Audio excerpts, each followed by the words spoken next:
Welcome back to the How We Can Heal podcast. Today, our guest is Lucy Bartholomew. When Lucy was just 15 years old, she stepped into the world of ultra running as she ran her first 100-kilometer race alongside her dad, Ash Bartholomew. At that time, Lucy discovered her love for the sport and has since traveled the world running, winning the Ultra Trail Cape Town 100K, and placing third at the Western States 100 in 2018. More recently, in 2023, Lucy achieved a top 10 finish at UTMB, and shortly after, competed at the Ironman World Championships in Kona, which made her one of only 2 women who raced UTMB and the Ironman World Championships in the same year. Based in Australia, Lucy runs to connect with nature and community and is well known for her sunny outlook on life, her determined attitude, and her ability to enjoy the process, even when things get tough. Today, she shares her plans for another UTMB race and tells us about what she's learned from challenges on the trail, both her own and her father's. She brought me a dose of Australian sun in the middle of my day, and I think you'll feel it too. Please join me in welcoming Lucy Bartholomew to the show. The more you learn about trauma, the more you see it everywhere. It's a superpower to see it, and it's also necessary to see beyond it. This fall, I'm offering a new class, Freedom from Trauma. In it, I'll describe why it's essential for us to identify trauma and how we can approach healing in a way that we don't end up swimming in it. You'll learn simple, not always easy, perspective and practices to help you move out of the trauma vortex and stand in something stronger and more powerful than the impacts of harm. I'm looking forward to sharing what I know with you in this new way. Visit howwecanheal.com/freedom from trauma to register for the training. Welcome, Lucy Bartholomew, to the How We Can Heal podcast. I'm so excited that you're here. I'm so eager to talk to you. I've been following you just online, and you're running in your journeys for many years, and really excited to share you with the audience here. Oh, well, thank you so much. I'm really excited for it. Yeah. So I'd love to start with the beginning for you. What got you to fall in love? I'm assuming you're in love with trail running. Is that a fair assumption?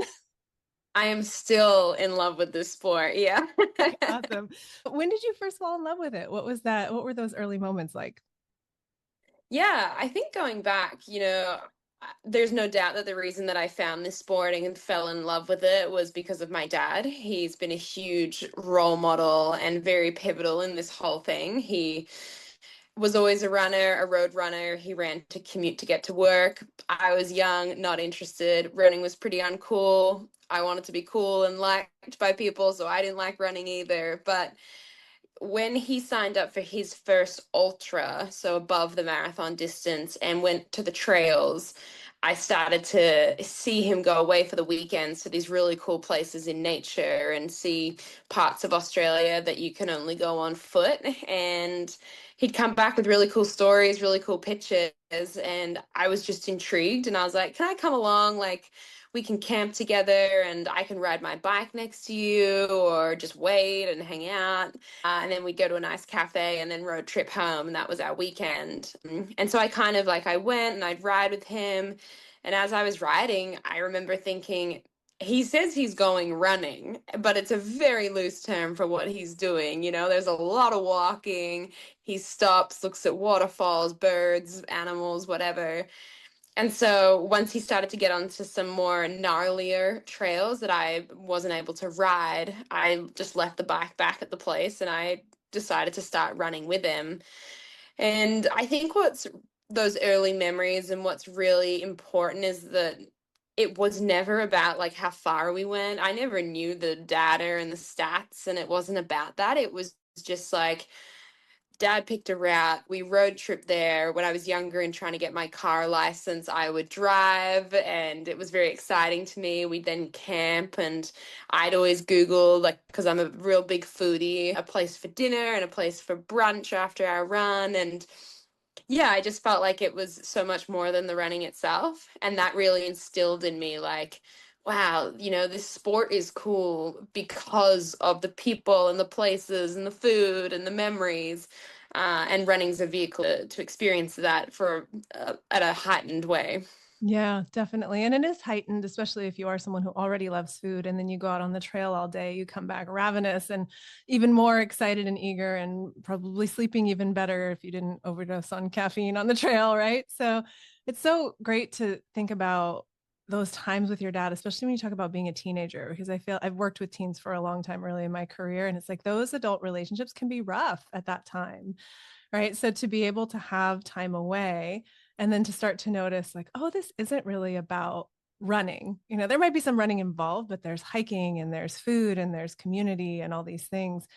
Do you feel like having that time together changed your experience as an adolescent, like as you're becoming an adult?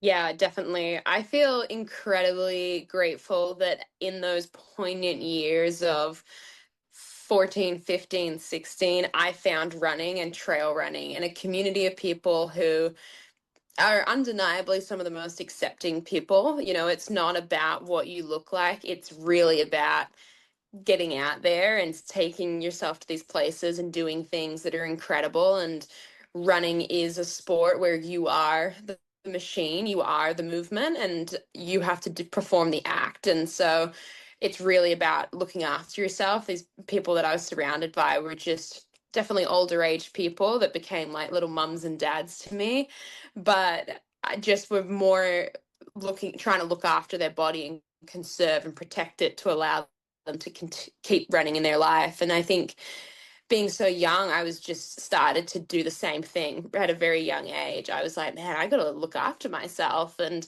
you know, I want to do this forever, and I want to be like these people in their 50s and 60s and be able to do the things that they're doing. So I feel really lucky. And now, you know, I do talks at schools and I see kids and young, especially young girls in that age bracket. And I just, it really hurts my heart because I think that there's just social media and the like society and the way that life is. It's just, yeah, I mean, when I found the sport and I'd come to school, I wasn't the cool kid because I ran 50 kilometers or 100 Ks. No one really understood it. But I feel like nowadays to be accepted, there's just a lot more pressure on it and to look a certain way and to spend your weekends in a social way as well. I think it's a really challenging thing, and I feel so lucky to have had those foundations so early. And even to keep connection with adults, I feel like at that time in life, right, to your parents, sometimes people just really push away hard, but also to a wider community of adults. And to sounds like you were benefiting from that wisdom of, hey, you got to take care of this body if you want to do these types of things. Like if you enjoy this, going out on the trail, hiking, running, biking, whatever, you know, there are things you can do to be able to keep doing that. And so you were learning that from a really young age. And I think also in sport or athletics, there can be exploitation of your body. Like, how can you make it produce the most results? You know, and we see athletes sometimes go back out on the court or into a game like hurt, right? Like really injured where it's actually not helpful.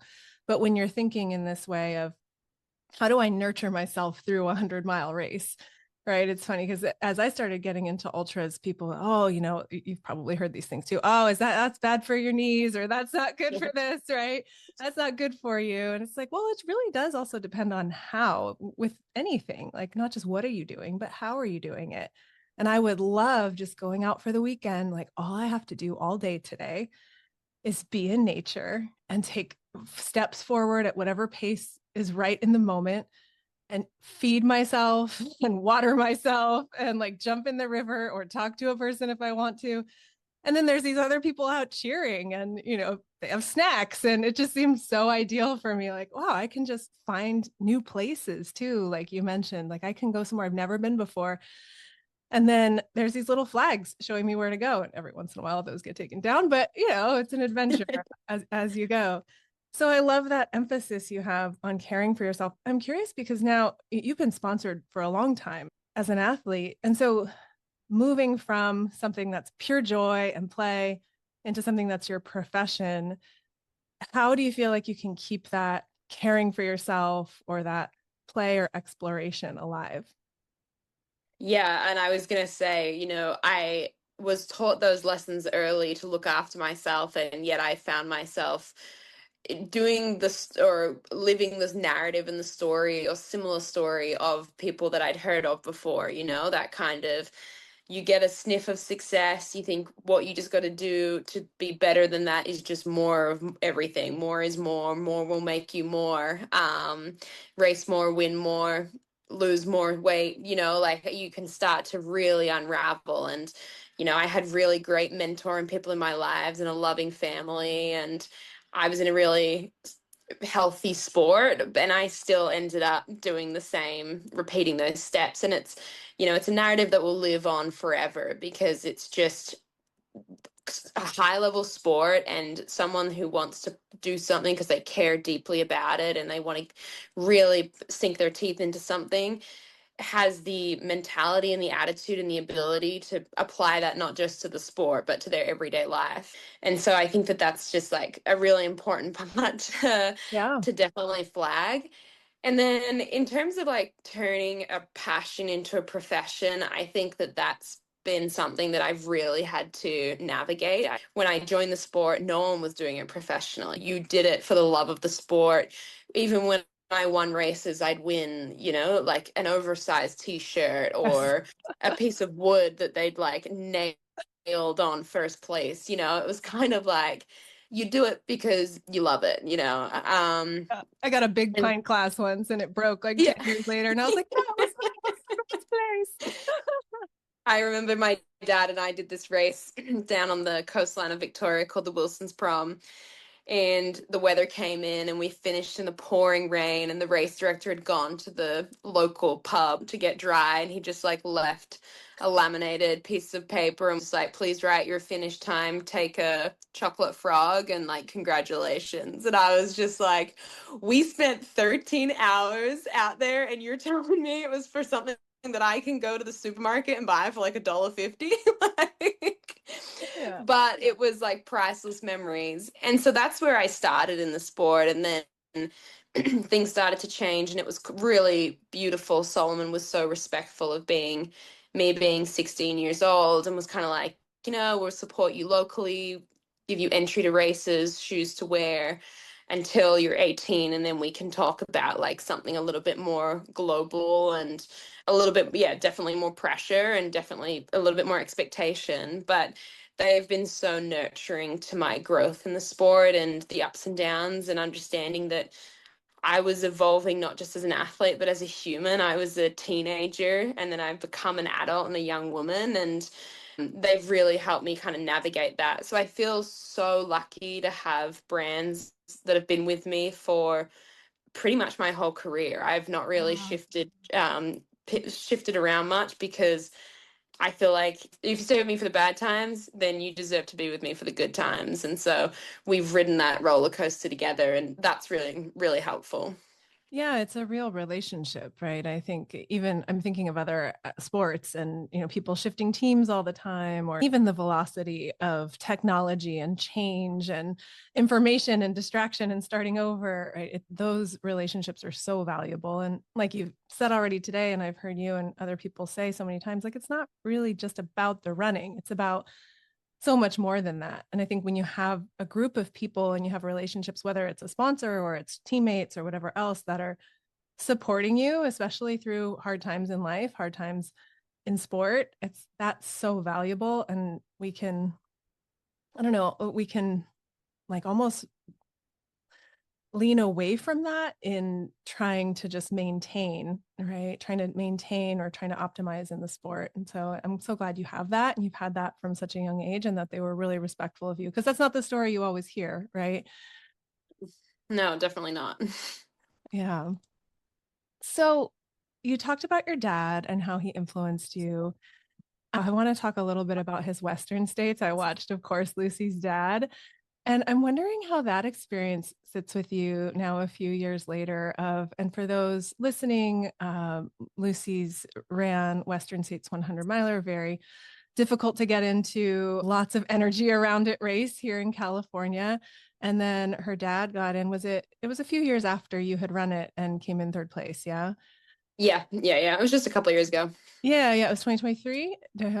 So he came in 2023 and got a ticket to Western States, which is like I don't know the odds exactly, like 1 in 1,000 chance.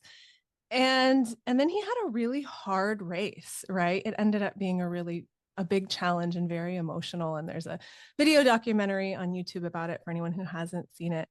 How does that whole experience sitting with you now?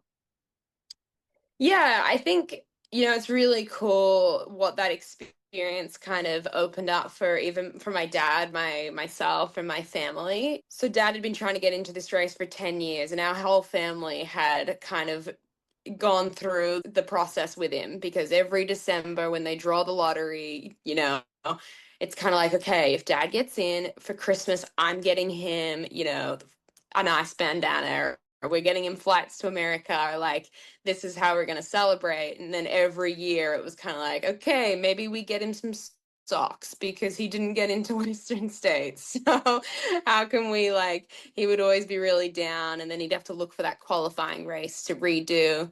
And he started that process at age 50. So it was kind of like 10 years on. He was 62 when he raced, or 61, sorry. And when he finally got drawn, me and my brothers hadn't been together. My brothers live in different places for 10 years, pretty much the whole time. So we all came together in California, and it was really beautiful because one of my brothers, super not into running, doesn't really understand the sport or what we do. And this was his first experience of like a big race. And my other brother kind of dabbles in the sport, and then obviously myself, who has really strong ties to the race and the place and the people. And so I got to bring my family to what feels like my big American family, and a place that feels like home. But, long story short is that dad, like, the cutoff for the race to be an official finisher is 30 hours, and dad finished in 30 hours and 2 minutes, and he went off course. Sometimes those flags that we follow are not there. Yeah. And, that's part of the process of trail running. There's paths in all directions, and he was tired in the dark, fatigued, and it's just the way it unraveled. But I feel like, speaking for myself, I feel just immense pride in what he kind of. It was a really hard thing because I'd said to Solomon, yeah, like, let's do this little film, like, old man gets into dream race, gets it done, like, clap, clap, clap, how incredible. And then as they were filming, they were kind of like, oh, we are like, this is going to be a story that we're going to want to tell. And so post race, it was kind of like, cool, dad, can we just like do an interview really quick? And like, can you process this in real time with us while we film it?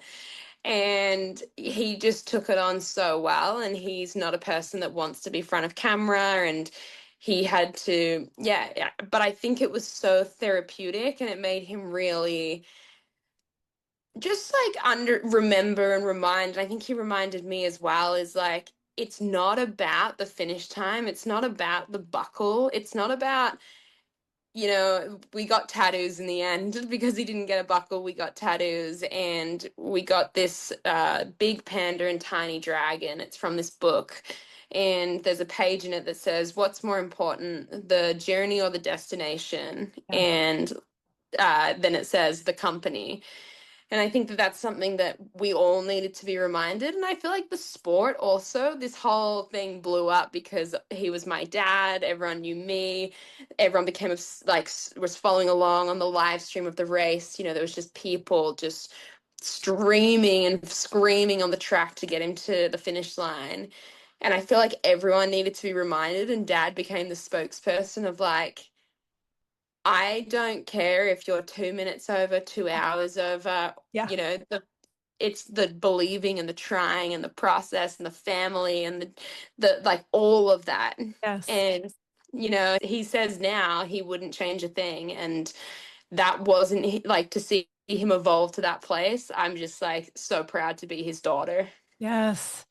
It's such a reminder that it's never about the buckle. It's never about the time on the clock. And I've been there for golden hour so many years. My daughter was like weeks old and we brought her up for the Saturday night and then we watched golden hour that year on this live stream. So we were cheering for your dad too. We were right there with you watching you come down towards the track. We're like, yeah.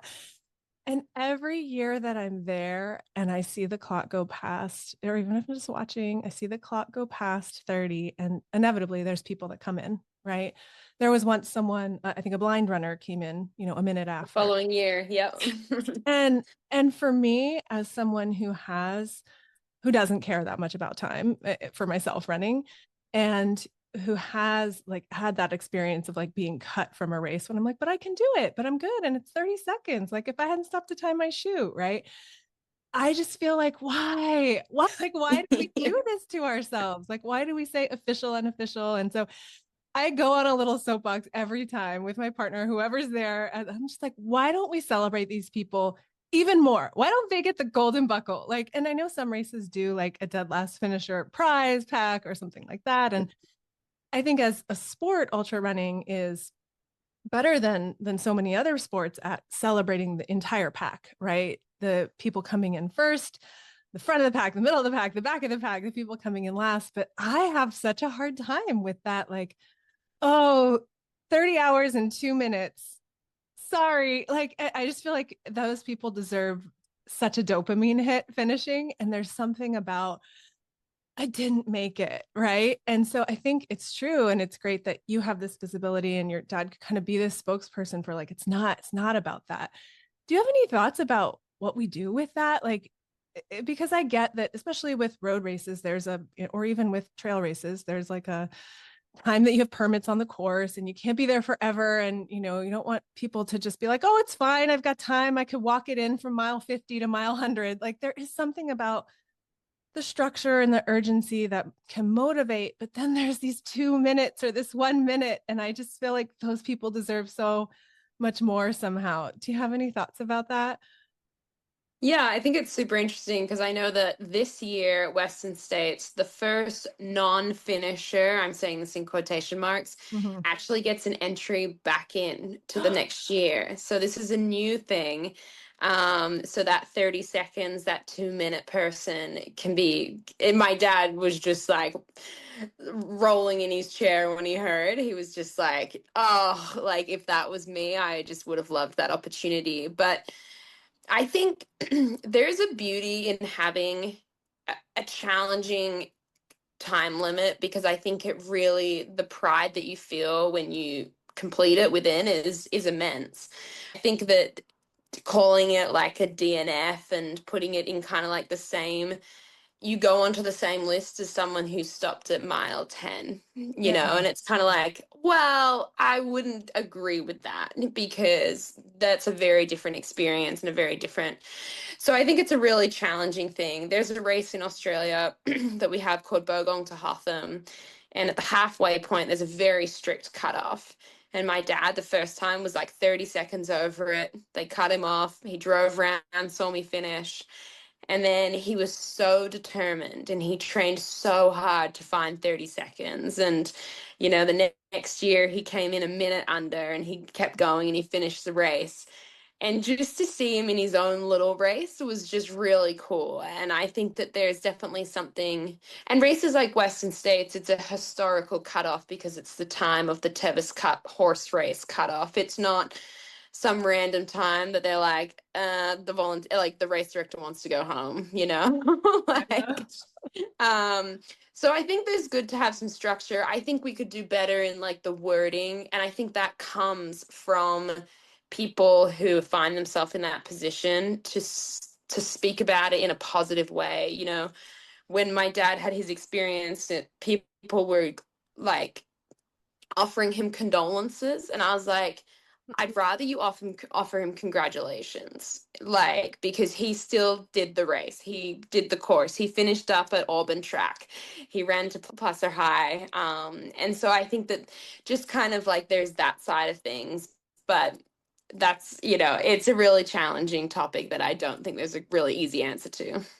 Yeah, I've always thought, and I don't even know if there are races that do this on Ultra Sign Up or other places that track, but like UF instead of a DNF, like an unofficial finish instead of a did not finish. Oh yeah.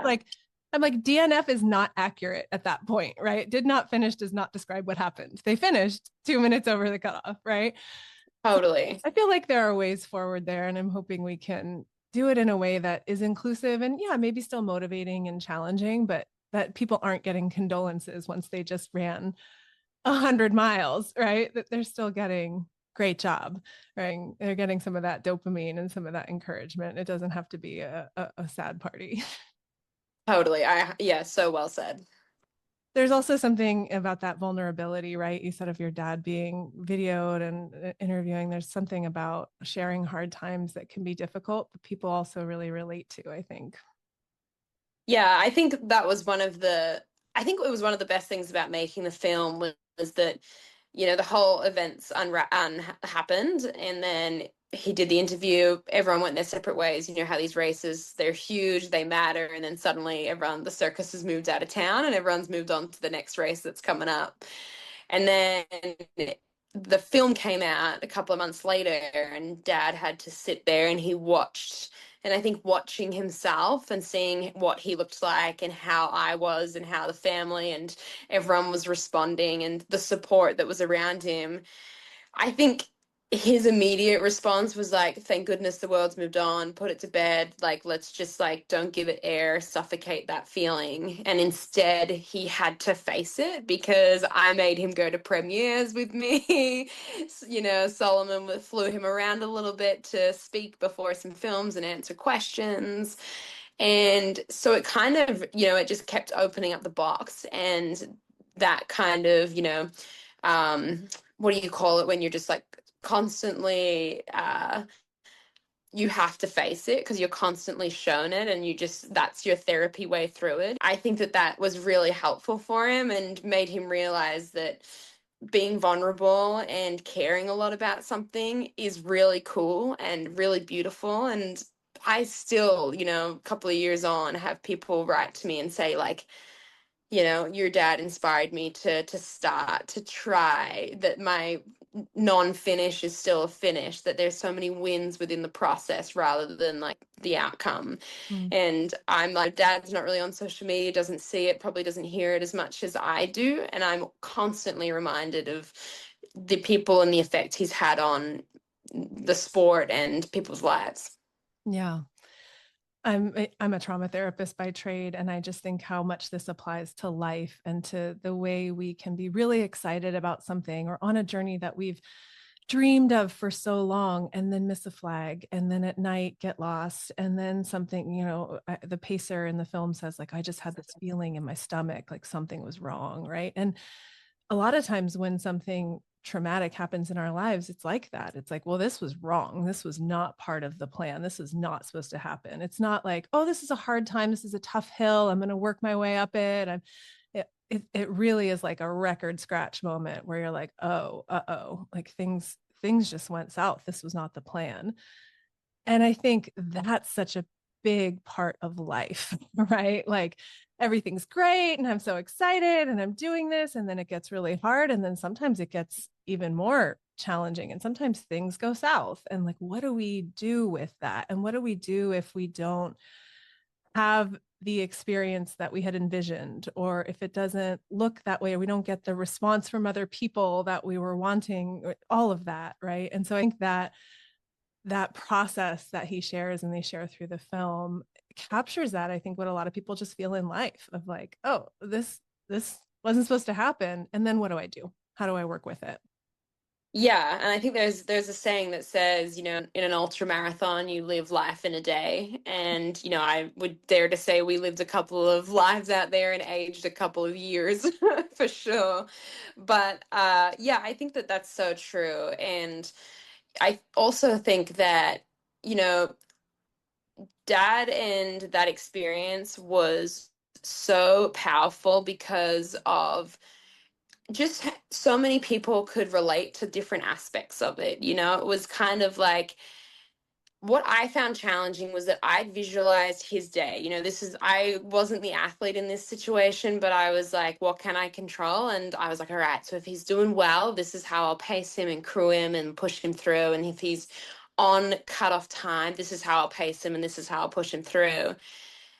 And I don't know if he did any visualization around it, but I never really visualized. Well, in this whole situation, I hadn't visualized. And so I had no answer to the real time questions and experience that I was living. And you can see it in the film. My response is just to completely unravel and just unleash tears. And, because if that was me, at least I'm in control.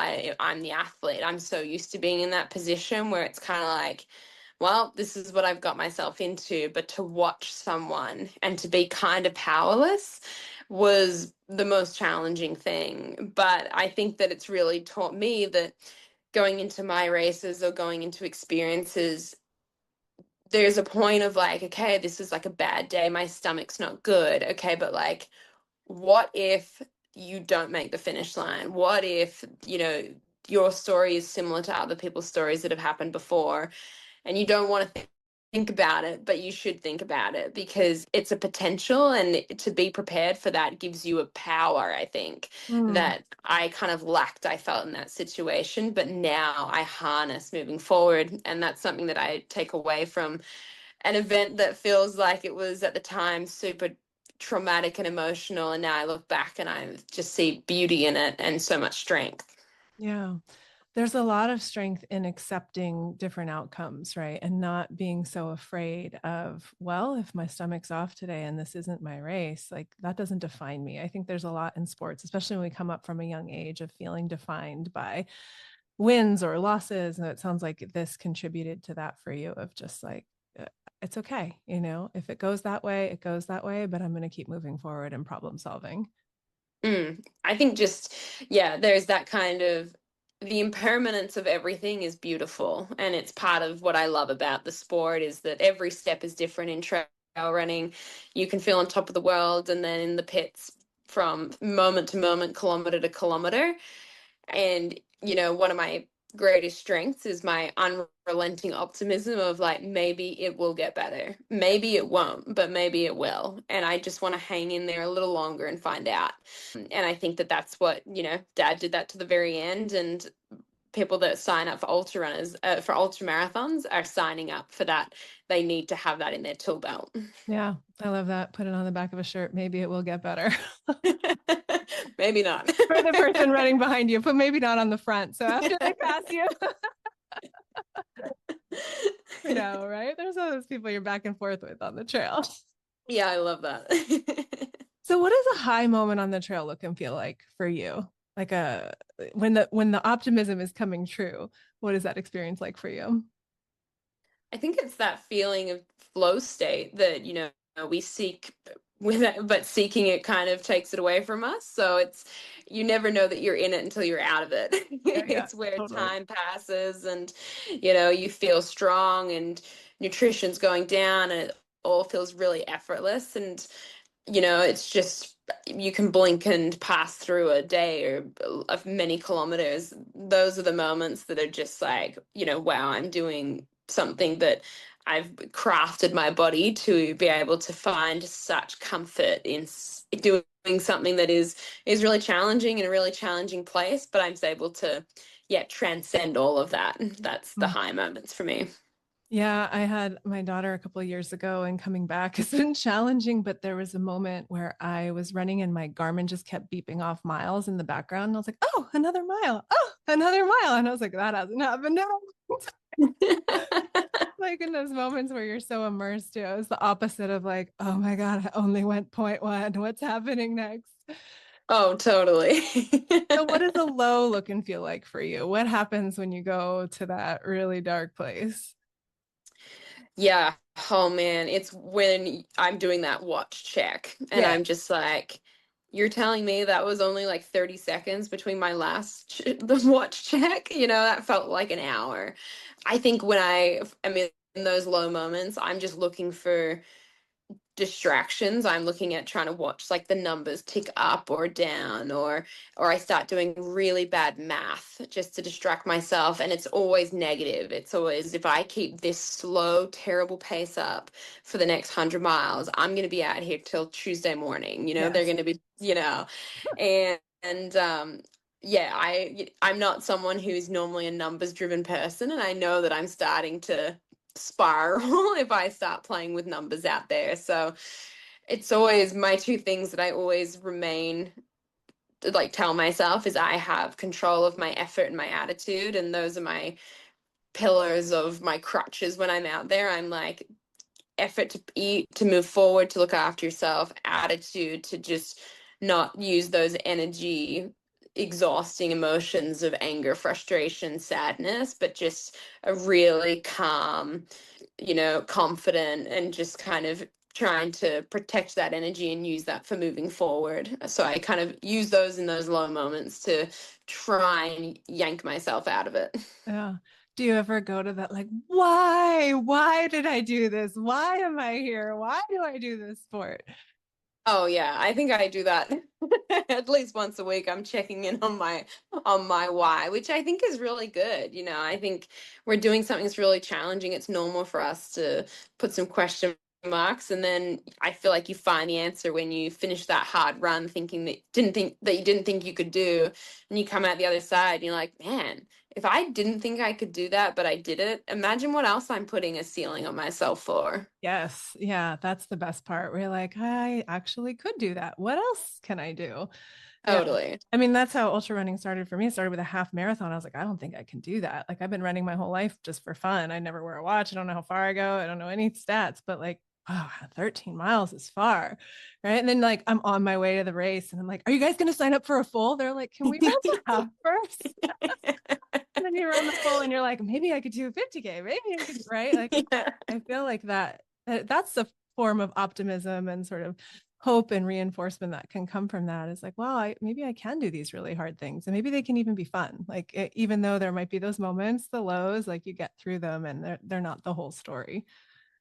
Yeah, and I think it's like, when I go to schools and I talk to kids and I'm like, yeah, I run 100 Ks or 100 miles, and they have the image and memory of their school cross country that was a week ago, where they're red in the face, tasting copper from running so hard. And I'm like, no, no, no, no, it doesn't look like that. Like, it's a very slow burn. It's a long time. It's a up and down trails, and you're ducking and diving and stopping and peeing and vomiting and, like, re-emerging and coming back. And, it's kind of, I think that people, just like when you sign up for that half marathon, you finish that, and it's a marathon is not just double that. There is such a something that goes on in that time, in that space where you step over what you have done before and going into new territory, where it's like so not about the fitness, and it's not about being fast. It's just about being like strong-minded, confident, and strong-bodied and strong in your character, I think. And you start to learn about those things the further you go. And, the more that you start to care and to try and to, yeah, to bring out your best and to try and show up on a race day is hard. Yeah.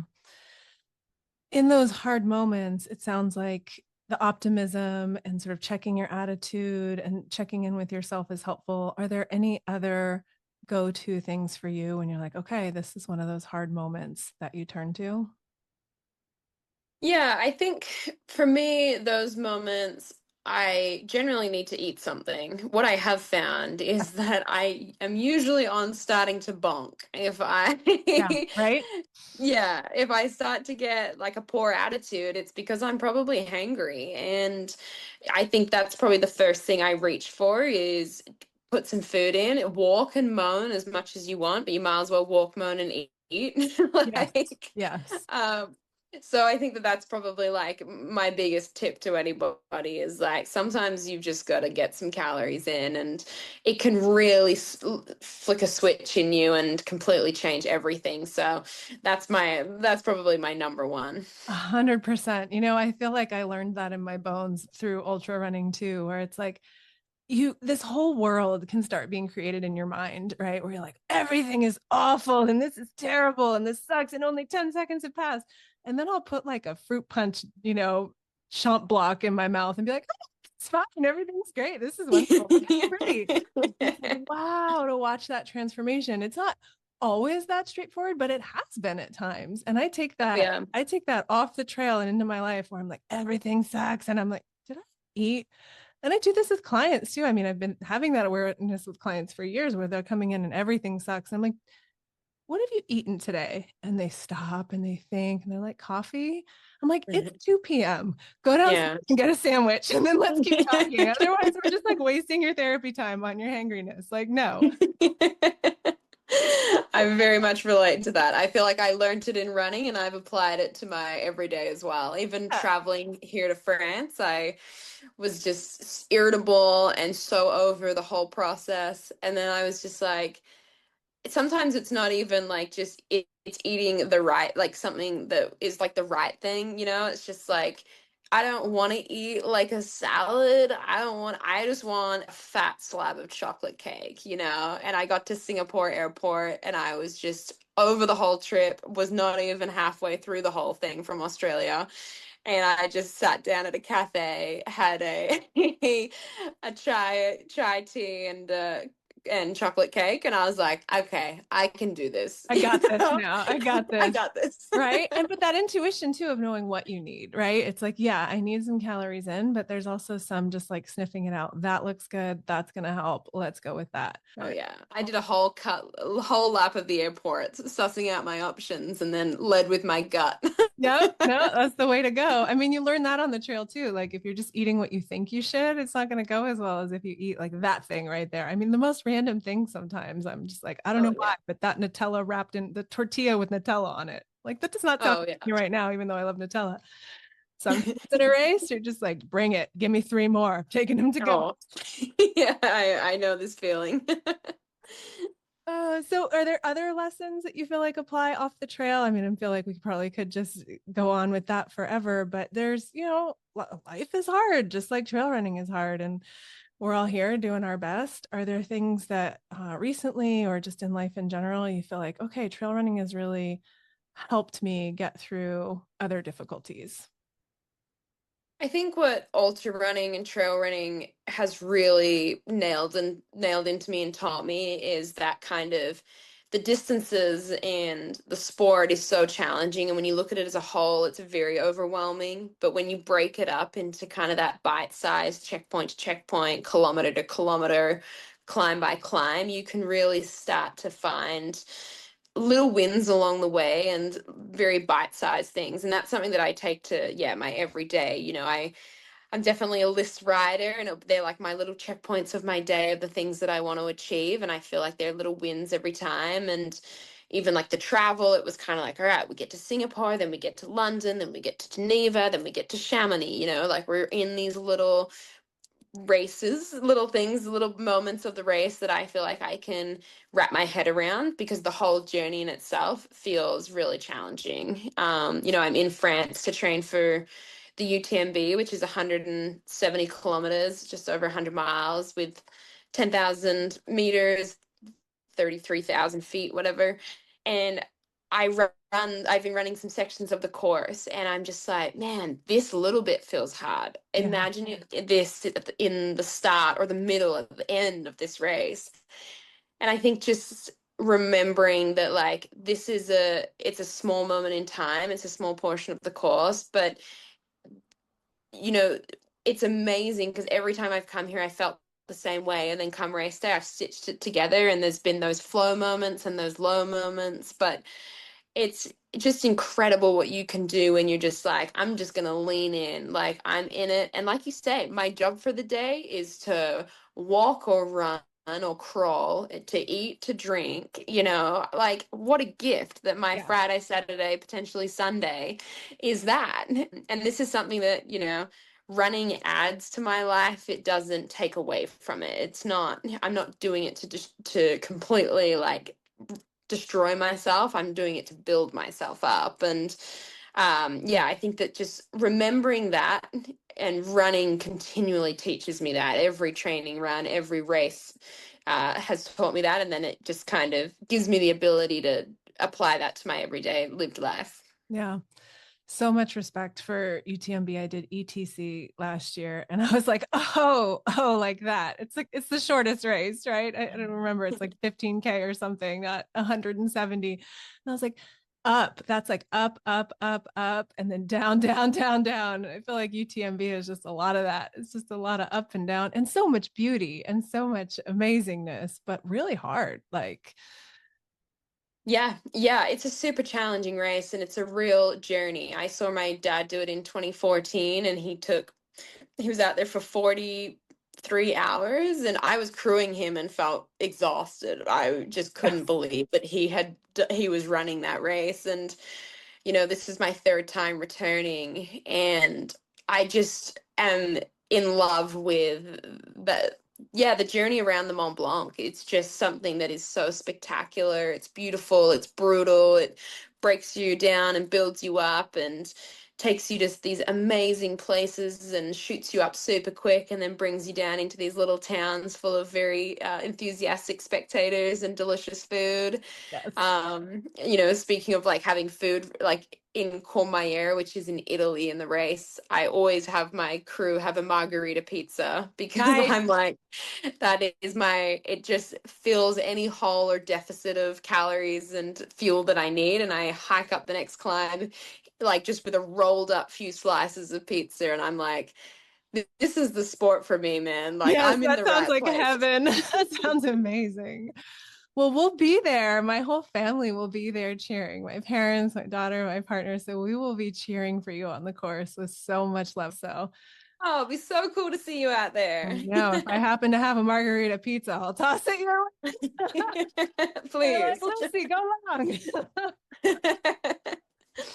So, what would you say to somebody listening who's like not a runner and is like, these people are nuts. This sounds crazy. Like maybe there's something else in their life that is their running. But what would you say to someone who just feels like, oh, this is not even an option. This stuff feels so hard. Any moments or thoughts of inspiration? Yeah, I think for the running specific side of things, I think start with where you're at. You're hearing us talk about full marathons or 100Ks or 100 miles, and that doesn't need to be your starting point, and it shouldn't be your starting point. We all started with that run walk. I was the school cross country, and then it was kind of like doing a 50K, 100K, and it's been a 12-year journey. So people feel a lot of pressure to like leap to that ultra category because the ultra is the new marathon and the marathon is now like it's not even enough for people. So I think that, and just realizing that there's no pace or distance or way that you need to look to do the sport for it to be the sport for you. You make it look, feel at whatever pace you want it to. And then I think for just every day outside of running and goals, I really believe that just because you don't see it doesn't mean that you don't believe that it's not possible. When I was younger and there was no one doing this as a profession, I was just doing what made me happy and brought me a lot of joy. I never ran to become something. I didn't wasn't doing it to be noticed by Solomon and then to make this my job and to be where I am. And there's a beauty in that. And I think if you have a goal or a dream or something that you want to achieve, sometimes you might have to be the one to tread the new trail. And that's a really cool thing. It's a really hard thing, but there's nothing more beautiful than trying to pave that path and to be the one that cuts the vines and, mows the grass for other people to follow in your footsteps in the future. So I think taking that road less trodden is always my piece of advice, because if you don't try, you'll never know. I love it. I love it so much. I feel it. Is there anything you want to share that's coming next for you? I know you just started a coffee collaboration. Yeah, so I did a collaboration with a coffee company back in Australia called Two Roads. We just had a cold brew can with some cordyceps mushrooms, which is a big favorite of mine. But otherwise, I'm here in France for the next weeks before UTMB. I'm very excited. I have my brother and his wife coming out to crew me. I've thrown Dad the bone of it could be cool if he made the trip out as well. We've just got to look after the dog Tani, get her to go on school camp or for a sleepover with someone else. Yeah. But it could be really cool. So yeah, that's kind of like my North Star at the moment, is preparing for that race and to put all these things that I've learned and all these motivating experiences that I've had from the people I'm around, and make them proud out there. Yeah. I always like to close by asking what brings people hope, but I'm also curious, what brings you joy? Oh, I feel like what brings me hope and joy is sport. I think watching the Tour de France that's on, and seeing the passion that people have, and sometimes it's not always the prettiest, but I just love what sport does and what it brings together. And being in Chamonix, one of the sportiest capitals, everyone's riding bikes and got climbing ropes. And I just feel like it gives me a lot of hope in humanity and the future, seeing these kids out on the mountains just running up and down the trails with complete sheer joy. And I think that brings me a lot of joy. So I'd say sport is the answer to me. Yes, I love it. It makes me think about my daughter at the kids race. Yeah, that brings me joy. I have the Here for the Women's Race shirt that I will be wearing in French and Chamonix, but I also want to Here for the Kids Race shirt because those are so fun. Oh, I didn't know there was one. That's sick. No, I want to make one. I want to make Oh, you should make one. I know. I told Corinne Malcolm too. I was like, I want to make a Here for the Kids Race shirt. She's like, do it. Like, okay, maybe I can get that together before the race. Oh yeah, get me. I will be your first order. Oh, nice. I love it. I love it. Well, thank you so much for coming on the show. It's been such a pleasure to talk to you. I'm really looking forward to cheering for you in your race and to sharing this with other folks. If people want to follow you, where's the best place? The best place to follow me would be Instagram. So it's Lucy_Bartholomew. I'm on Facebook, but it's pretty much just a copy and paste of Instagram. There's nothing new going on there. Yeah. But yeah, I'm always a message away if anyone needs to reach out or wants anything in particular. I always all ears to help anybody out. Awesome. And you offer coaching too? Are you still doing that? I am. I have a very small amount of people, and it's been pretty full for a long time. So I wouldn't say I'm open for coaching. Okay. Yeah. Good to know. Well, thanks again, Lucy. Thanks, Lisa. Thank you so much for listening. Now, I'd really love to hear from you. What resonated with you in this episode? And what's on your mind and in your heart as we bring this conversation to a close? Email me at info@howwecanheal.com or share your answers and what's been healing for you in the comments on Instagram, where you'll find me at How We Can Heal. Don't forget to go to howwecanheal.com to sign up for email updates as well. You'll also find additional trainings, tons of free resources, and the full transcript of each and every show. If you love the show, please leave us a review on Apple, Spotify, Audible, or wherever you're listening to this podcast right now. If you're watching on YouTube, be sure to like and subscribe and keep sharing the shows you love the most with all your friends. Visit howwecanheal.com/podcast to share your thoughts and ideas for the show. I always love hearing from you. Before we wrap up for today, I want to be super clear that this podcast isn't offering prescriptions. It's not advice, nor is it any kind of mental health treatment or diagnosis.